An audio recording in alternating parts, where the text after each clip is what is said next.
Good morning, y'all. Terrific Tuesday. I am coming to you from a most special place right now. I didn't think I was going to be able to do this, but when you have faith and when you trust in your own abilities, then anything is possible. I am literally, I don't know how many feet off the ground, but I am sitting in my yoga trapeze right behind my rig. And I just have so much gratitude for life right now. And it's interesting because if you look at my life on paper, it looks like a freaking train wreck. But, I had 3 tragic deaths in 3 weeks, 16 years ago. I'm right in the middle of it right now. And it's not what happens to us, it's the resilience and recovering from these things. And for me, it wasn't about the tragedies. It was about the gifts that it basically unraveled like immediately. And that was when I don't know what word you want to call it, mystic, psychic. I like to say I'm an intuitive engineer because I see cause and effect in everything. That's the only way that I was able to literally, get this rigged up on this super sturdy tree right here on a hill that I hadn't even seen last year when I moved in, to just, have this amazing view and, be able to do something like get upside down, right? So that's looking up. Those are my feet. And there's the view. That's what it looks like from here. And, for me, it's about doing the crazy things that make me feel like me and sane. And for the last 2 years, I've really been struggling with being me, because I had this duality of I had to be what everybody else wanted me to be. And, my world changed forever. And the real thing that I had to embrace was these beautiful gifts and knowing that this is my calling. I have amazing gifts beyond these 3 dimensions. Whether you believe in that, that's fine. But the spirituality and the faith in myself and the faith that I have, and it's not just one spirituality, hanging out with the Blue Man Group and studying Buddhism and shamanism and, being with the ancestors in the trees and the birds talking to me in the trees.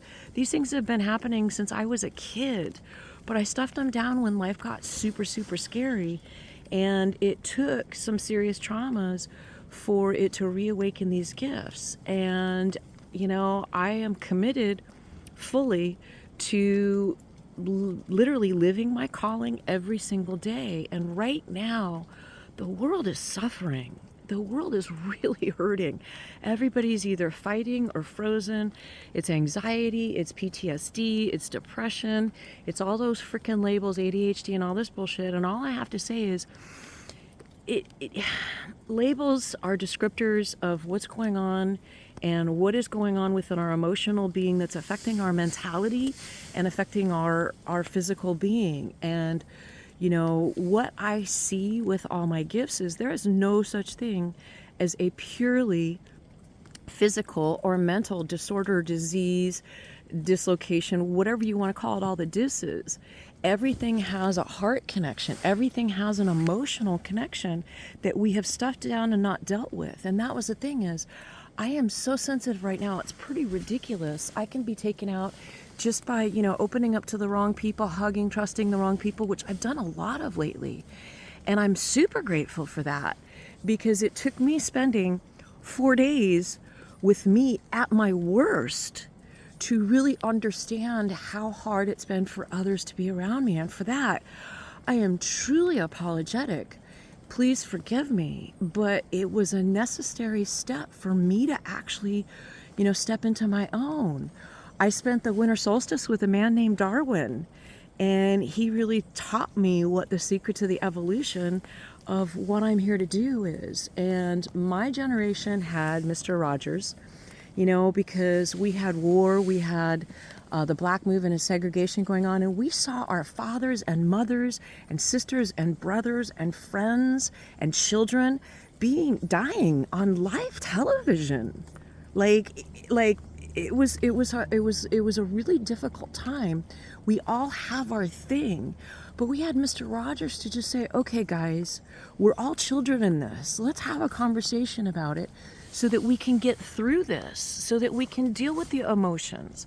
And right now, I just want to tell you, I'm offering myself to the world as Auntie Sue, because everybody, that was, that's me at my best when I was taking care of my nieces and nephews and other people's kids. Thank you for letting me be the mom that I didn't get to do in my own life, because my family went out and they found their families while I went and traveled the high seas and was searching for my family and my perfect mate. And it wasn't time, because I had to go through these initiations, they called in shamanism, to really understand who I am and to really step up into the gifts, the God-given gifts that I have. And when I say God, I do mean God, but I also mean spirit. I also mean soul. I also mean the grand matrix. Whatever you want to call it, I get it, because, Michael Franti, God is too big for one religion. So I have so much gratitude for all of those that have gotten me out here. Just a couple of really big shout outs, Dan DeLuise. Thank you for reminding me that I am a breath teacher and I am a sound healer and I am a Shivananda yogi, and that I got this. And, thank you to Loretta Swit. I met her and she reminded me of the connections I have with other people and how I can actually help connect all of us. And I want to connect Loretta Swit with Donnie Edwards. Thank you, Donnie. I met you years ago, and your work, the veterans, has been calling to me forever and ever and ever and ever and ever and ever and ever. And I really want to get us all together with Shivananda and with Mr. Hayes and Adele, to take us back to these places in wilderness where you can do some real healing. Because I don't know if people know, but Donnie Edwards, football player, Charger, fantastic man. I met him because he did yoga behind me and he complimented me on my yoga practice. And we started talking about the work that he did.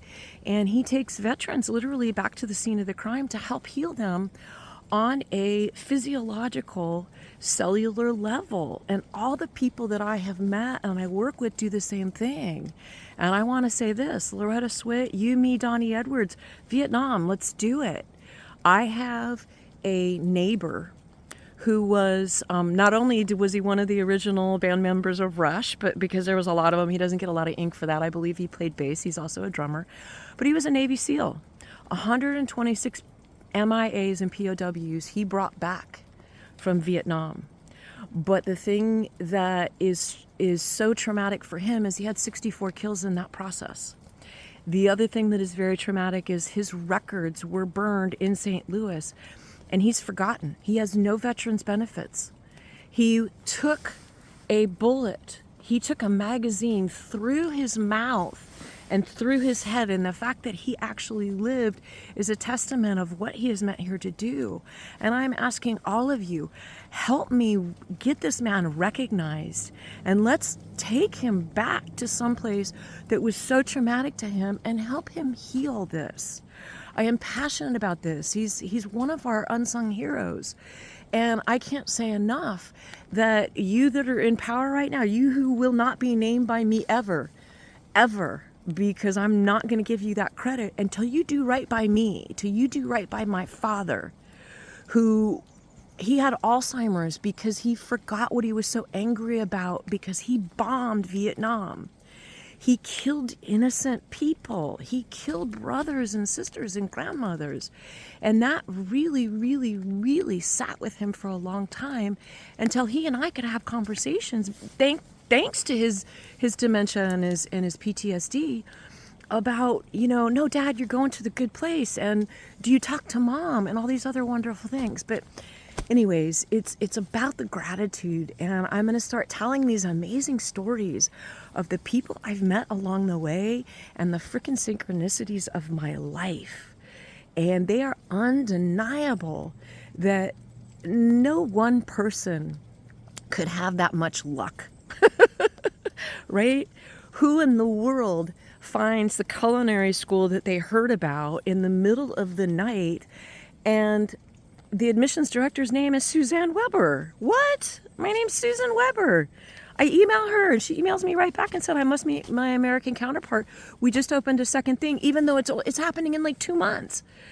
And she got really mad at me because I didn't call her. I was too shy. I didn't call her. You know, I've had the courage to do so many amazing things, but stepping up and telling the world I am a mystic, psychic, badass medium, and you know, I can help you. I can help all of us. Right now, I'm just going to start offering a few things because I need to get my financial affairs in order as I'm writing grants and things like that to do this beautiful work to help the world. And I'm going to be giving some things away free, including a drawing that talks about tribe. And tribe is so important to me. Tribe is so important to me. And yeah, we'll save that for the next post because this one's kind of lengthy. So thanks for listening. Thanks for hanging out in the trees, to the trees. Oh, I can't wait to build my tree house and meet you, Pete, the tree master, guys.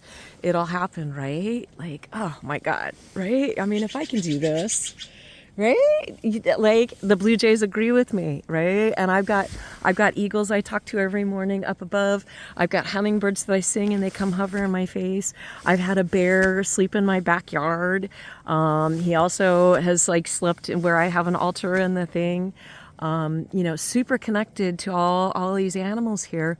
And so I just want to do a shout out to Dan DeLuise and the wolf pack out there, and just remember, right, what I said that early morning is that wolf energy it's not about being a lone wolf, because the strength of the pack is the wolf and the strength of the wolf is the pack, meaning that we've got to find those communities that support us.